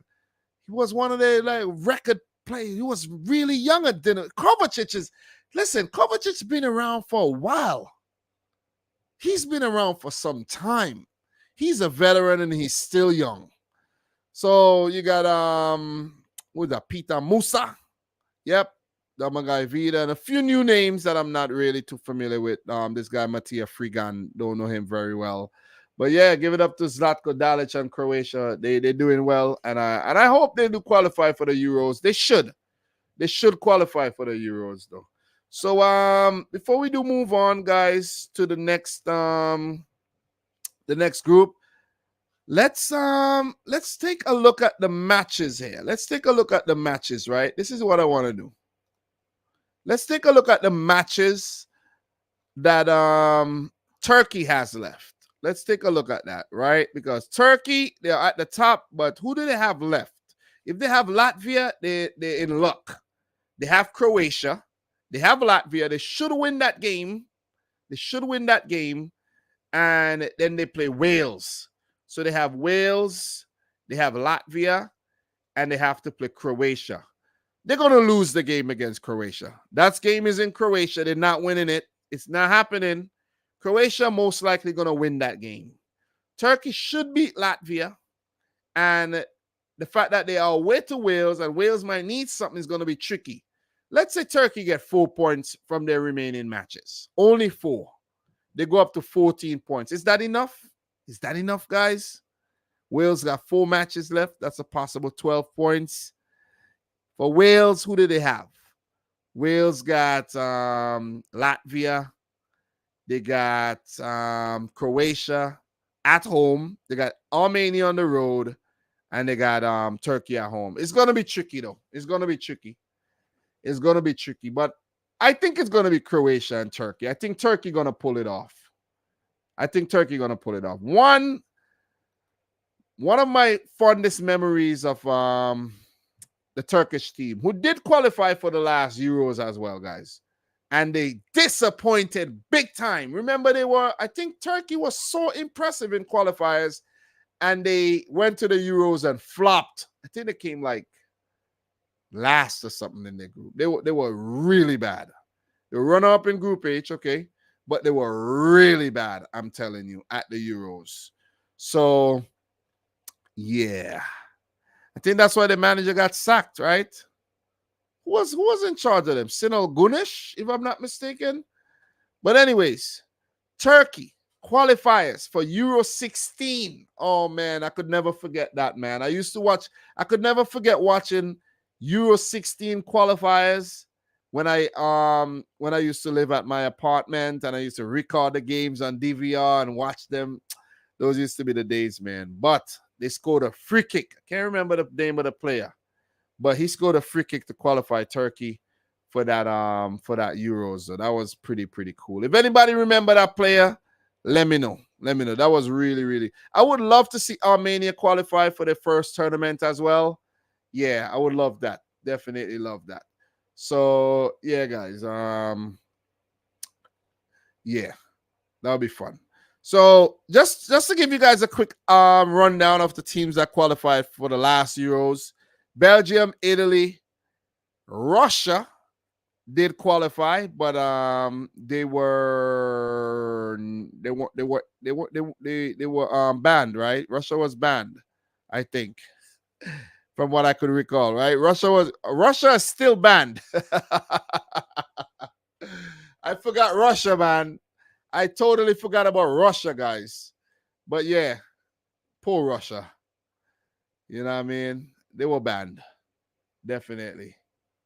They were definitely banned. I forgot about them. Seriously. So yeah, they were in I remember they were in Croatia's group.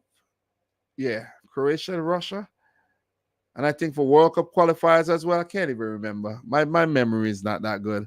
Poland, Ukraine, Spain, France, Turkey, England, Czech Republic, Finland, Sweden, Croatia, Austria, the Netherlands, Germany, Portugal, Switzerland, Denmark, Wales, North Macedonia made their debut, Hungary, Slovakia, Scotland. So, yeah, in terms of debutant, Finland made their debut in that tournament.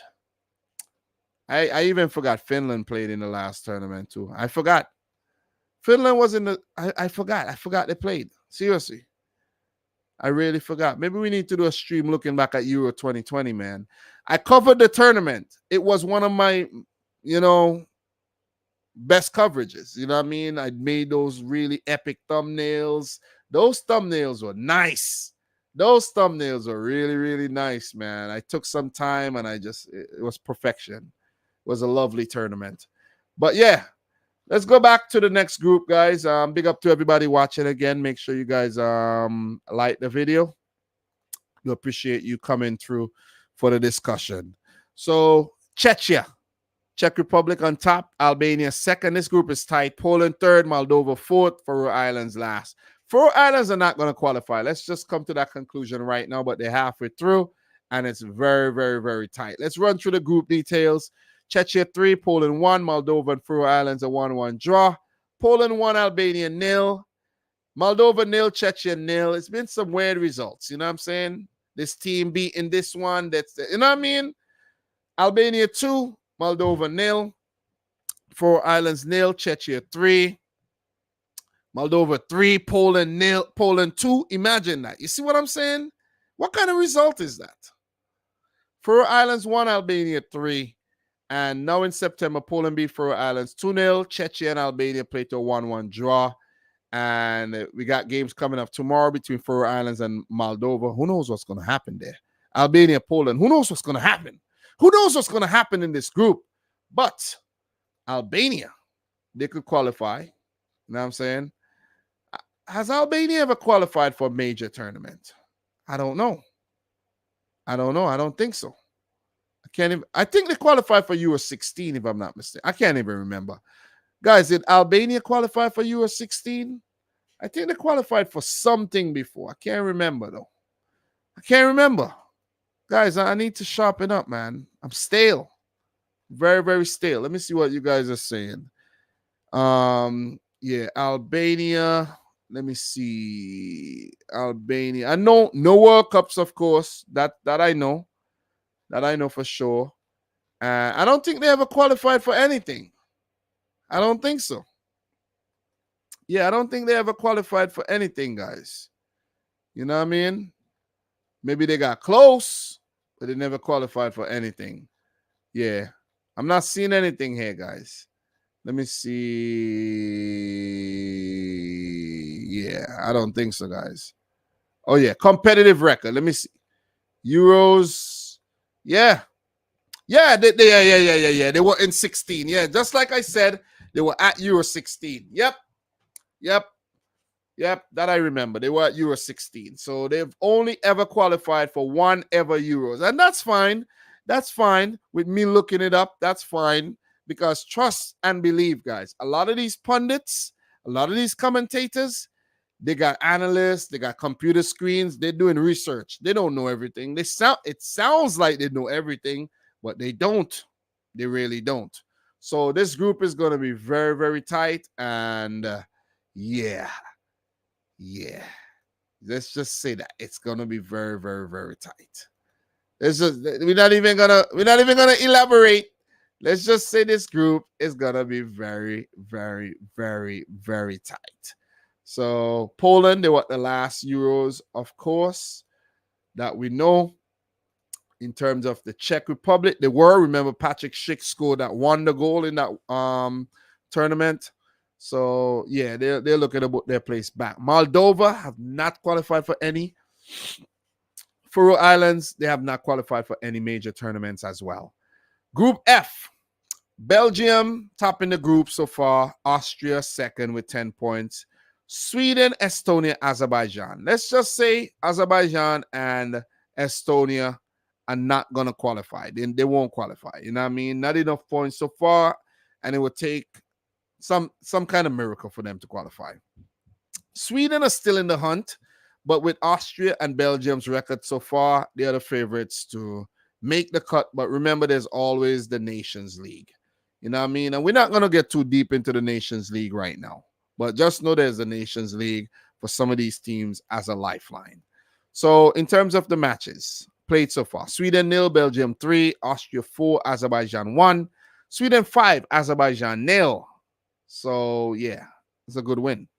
Azerbaijan, getting a thrashing here in this group. Austria 2, Estonia 1. Azerbaijan and Estonia playing to a 1-1 draw. Belgium and Austria to a 1-1 draw. We had Austria beating Sweden 2-0. Estonia losing to Belgium 3-0. Azerbaijan 0, Belgium 1. And I want to talk a little bit about this game, though. Dominic Tedesco is now in charge of Belgium. And guys, you telling me Belgium, I know you're playing in the land of fire down there. You know what I mean? Azerbaijan. You got to travel really far. Almost, you got to travel to Asia, basically. But you have Lukaku. You know what I'm saying? And all these guys in this team, and you could only beat Belgium. You could only beat Azerbaijan by 1 goal. Belgium are really struggling these days, man. What is up? And the fact that Hazard and Kevin De Bruyne is not in the mix, they're struggling for creativity, and they're just struggling for, momentum. It's sad. It is sad. It is really sad, man. One of the teams that, we were saying could have won a Euros, could have won a World Cup, and look at where they're at now. They got knocked out in the group stage. So yeah, it's just sad, man. Yannick Carrasco scored in this game, the only goal. So yeah. And he's going to play where? In Qatar, I think. So in this game, Estonia 0, Sweden 5. Let's just check the goal scorers really, really quick. Gaia Correz, Kulusevski, Isaac Quaison, Victor Claesson. So a lot of familiar faces in the Swedish team, but, I don't know if they're going to qualify, man.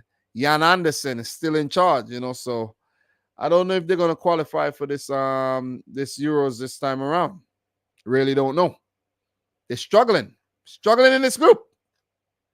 Austria and Belgium may pip them. But as I said, Nations League could be a lifeline.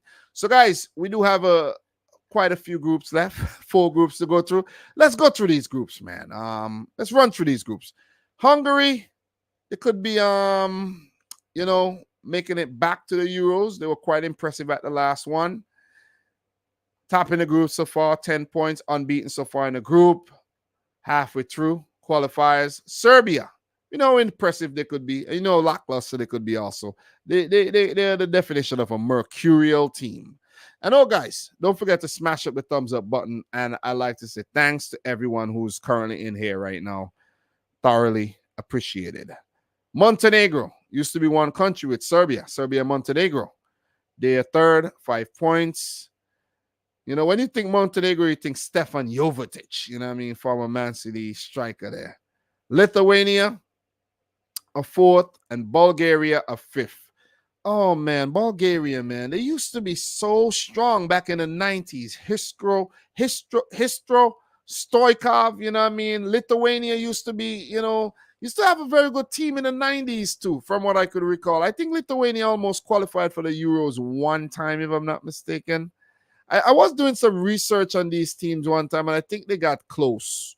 I think Lithuania and Latvia, they had few moments where they were dazzling, but that was a long time ago though. I'm not gonna get into that.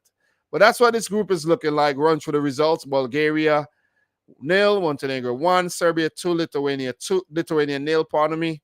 Hungary beating Bulgaria 3-0, Montenegro losing to Serbia 2-0. Lithuania and Bulgaria playing to a 1-1 draw. Montenegro and Hungary a 0-0 draw. Hungary 2, Lithuania 0, Bulgaria 1, Serbia 1, and the game in September so far. The games in September: Lithuania 2, Montenegro 2. Give it up to Lithuania for picking up these points, man. Serbia 1, Hungary 2. Give it up to Hungary for winning this game on the road. Hungary are looking good these days, man. Montenegro and Bulgaria play tomorrow, while Lithuania will take on Serbia. So after that, the next games are in October. So that's what this group looks like. And so far, guys, I'll say Serbia and Hungary should come through. I can't put my faith in Montenegro right now. Can't at all. So big up to Kevin in the house. Big up to Palomo. I want to see Montenegro, but that's not happening. Yeah, it ain't happening. Big up to Marcel as well. Appreciate you coming through, bro. You know what I mean? 100% there. So Group H.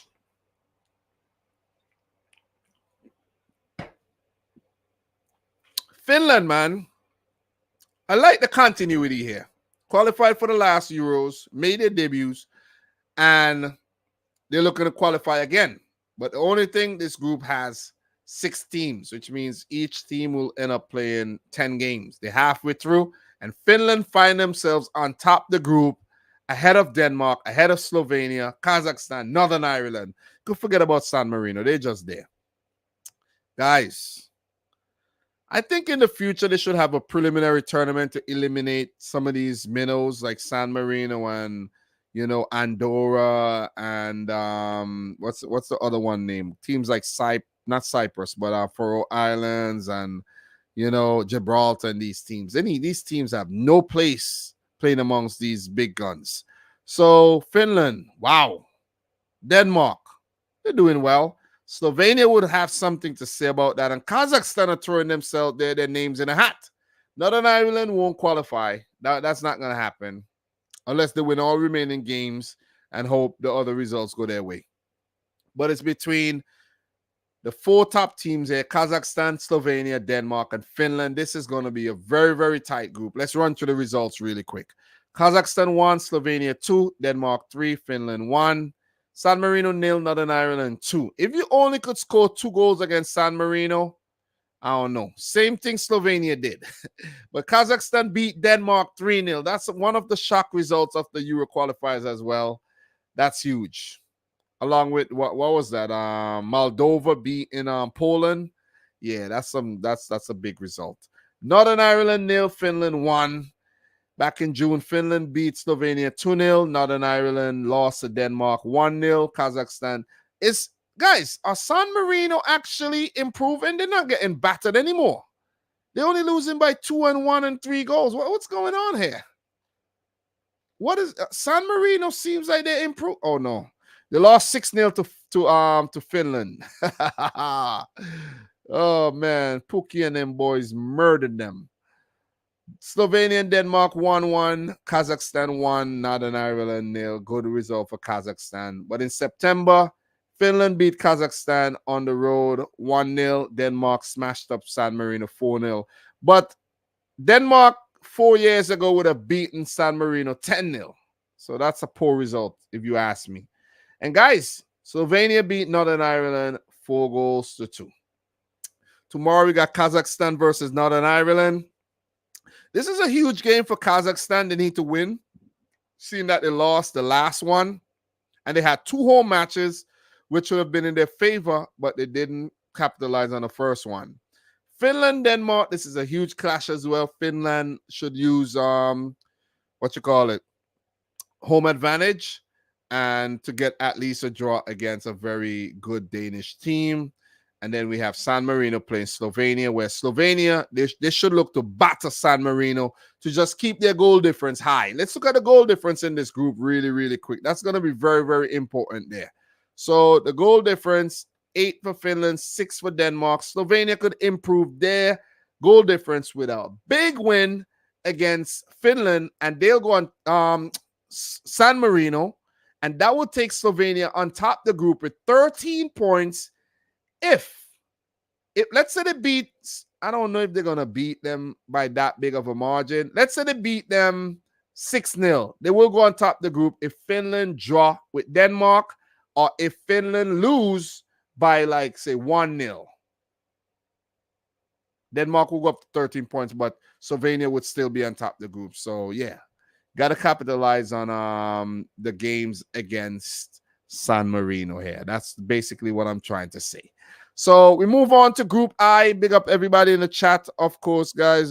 Big up to Irvin Vita. Nice to see you here, man. Back with the lives, of course. You know what I mean? I like the live streams, man. I just like to do the live streams. I don't really care about how many people turn out. Of course, you want to have a turnout, but I'm not looking to have 500 people in here. It would be nice. I've had that before. It would be nice, but guys, it's not necessary. You know, I'm just doing this because we're talking football, passionate, and, you know, we just update, you know, so just looking at the freaking qualifiers. That's what we're doing.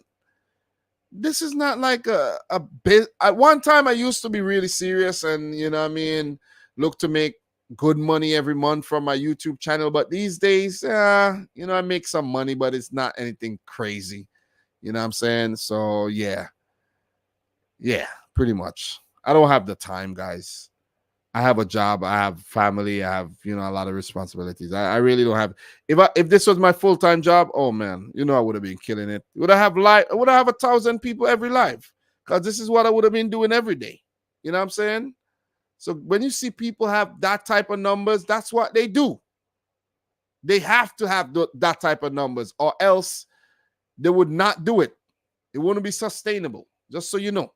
So, yeah, big improvement by San Marino, I have to say, though. You know what I mean? If you look at their goal difference, guys, San Marino, it's a -17. Usually it's higher than that. So give it up to San Marino, though. Group I, Switzerland topping the group, 11 points. This is a very mild group, I have to say. Very, very mild group. So, but give it up to Kosovo, though. They did pick up they are picking up a lot of draws. Haven't won a game yet, but they've only lost 1. They need to start winning. It's not too late. They have 5 games left.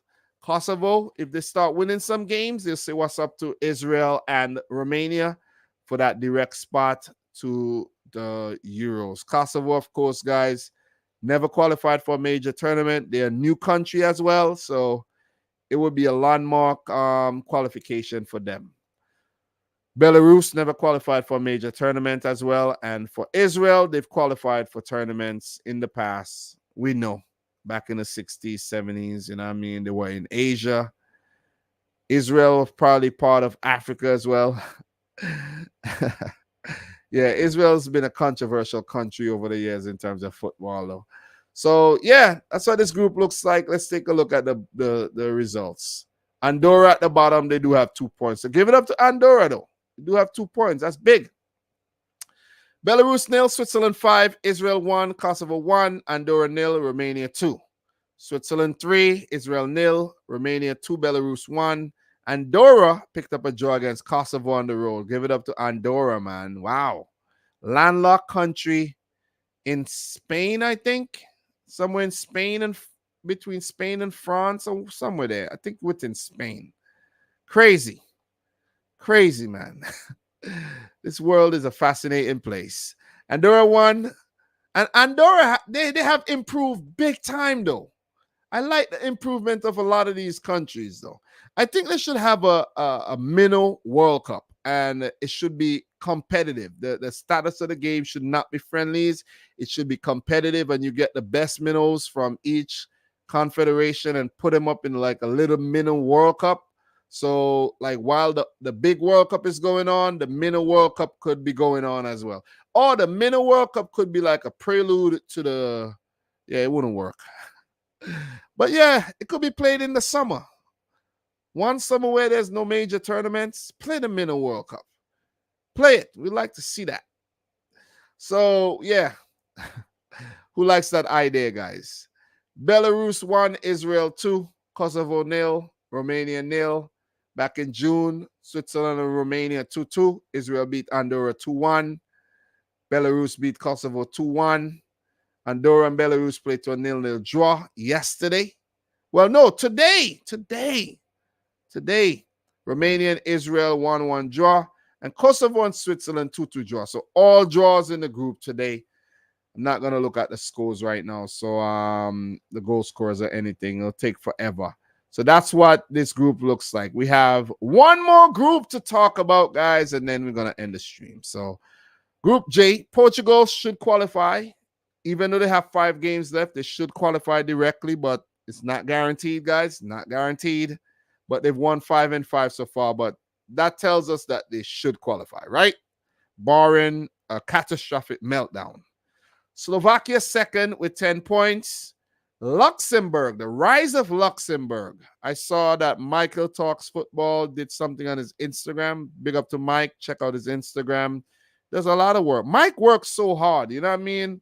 And he doesn't get the results that I think he deserves. So give it up to Mike and a lot of these YouTubers who try and work so hard, but don't get the love and the push that they should get. This YouTube thing ain't fair at all, man. You see with YouTube, this is how YouTube works. YouTube, they would reward you for consistency.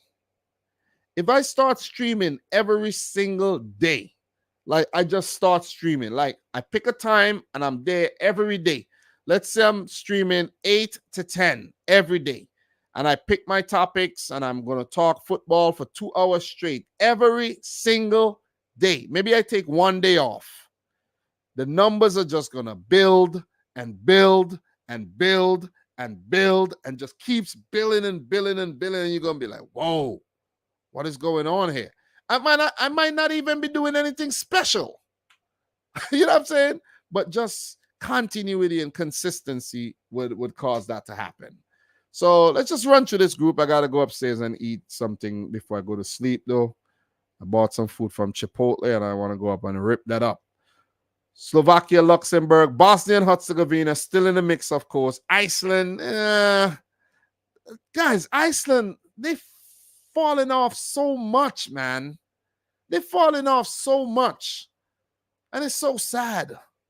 Because Iceland, they've been doing so well between, let's say, let's use the years 2010 up to 2018 when they qualified for the World Cup. They were really good. Maybe 1 year after that. Okay, let's just say the last decade, Iceland were magnificent. Qualified for the first ever Euros in Euro 2016 and qualified for the first ever World Cup in 2018. And guys, I called their World Cup qualification. I made a prediction and I put them in there because of the strength of what they were doing. These guys just fell apart, man. There's been a lot of scandals in their confederation as well. And they had to do a revamp of everything. And a lot of their co-players are not, they aged out or they're not there. Guys, remember Gylfi Sigurdsson used to be a part of the Icelandic team. He's not there anymore. You know what I mean? Gylfi Sigurdsson is now playing in, I think, the Norwegian, the Danish, one of them leagues, one of them small teams in one of them countries. Big up to Minton, because since Sigurdsson got penned, they fell off. But Sigurdsson is a free man, though. He's free. He's playing football. Gylfi Sigurdsson just signed to one of them small teams in some country. Can't remember. But yeah, that's what he's doing these days. Gylfi Sigurdsson. You know what I mean? Let me tell you guys. Gylfi. There's not a lot. Yeah, Gylfi Sigurdsson, born 1989. He's still young. He's 34. And he last played for Iceland in 2020. I think he's retired. Now. 78 games, 25 goals. He's playing for a club by the name of Lyngby. And Lyngby is in Denmark. Right now. I think they're playing in are they in the second division? No, they're in the Danish Superliga. That's the first division. Yeah, that's not the first division, but that's the top division. There's also first division, but they're in the top division with Copenhagen and, you know what I mean, them teams. So he's playing in the Danish league. Gylfi Sigurdsson is playing in the Danish league these days. And that's he's not playing for Iceland no more. There's like guys like Sig Thorsen and, you know, remember the goalkeeper, what was his name? Hal Dawson or whatever. But there was a lot of really good players playing for the Icelandic team. And guys, they fell off, man. Fell off. Sad. It's really sad. Maybe I need to make a stream of teams that fell off. You have Iceland in there.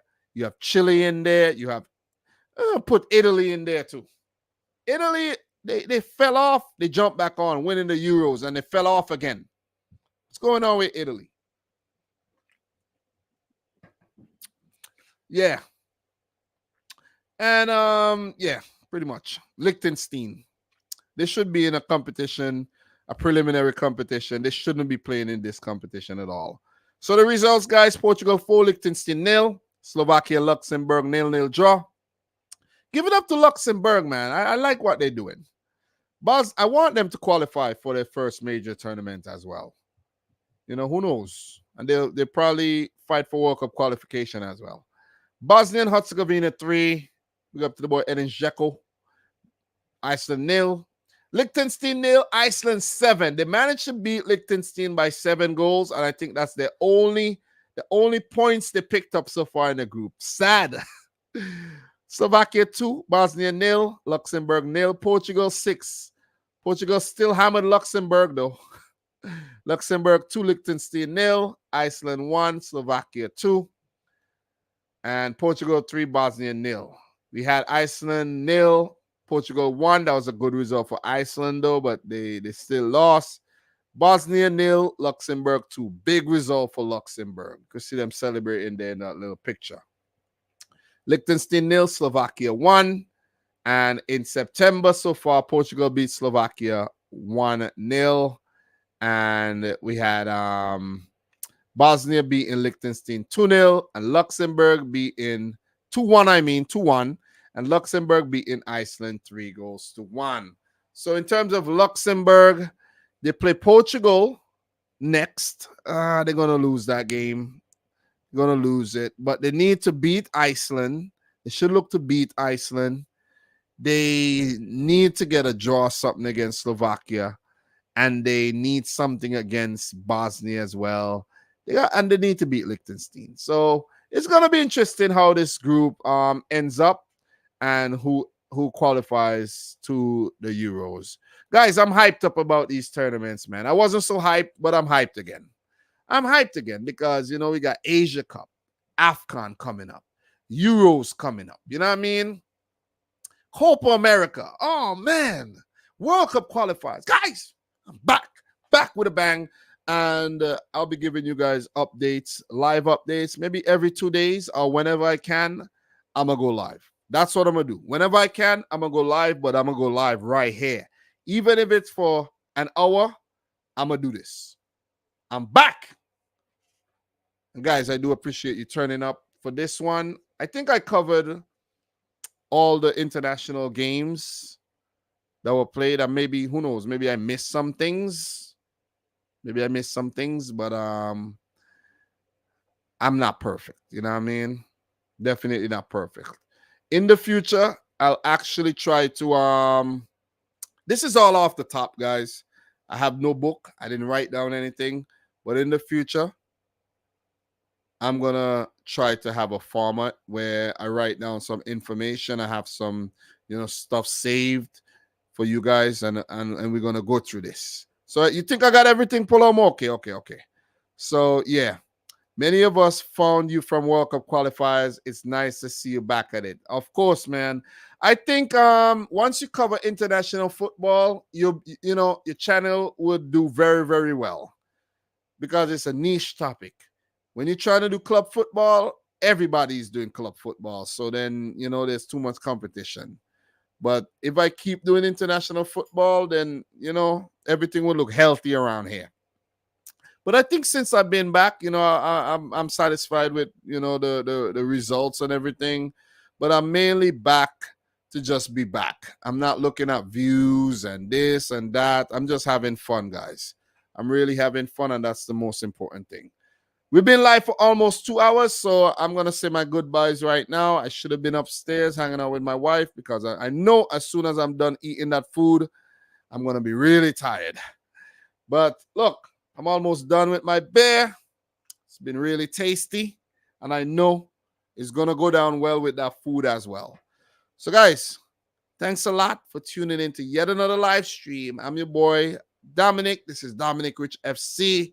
Your boy is back with a bang. I can't wait to start live streaming, talking about Premier League, checking out the other leagues and everything. We're back. And the quality too, guys. The quality, tip top, man. I was watching back the replay. The audio, crispier than a freaking cracker. Crispier than a cracker. The crackers. And the video and everything, oh man, clean, professional. Guys, I'm your boy Dom. Until next time, thanks for watching. Peace out. Rich Squad. Peace.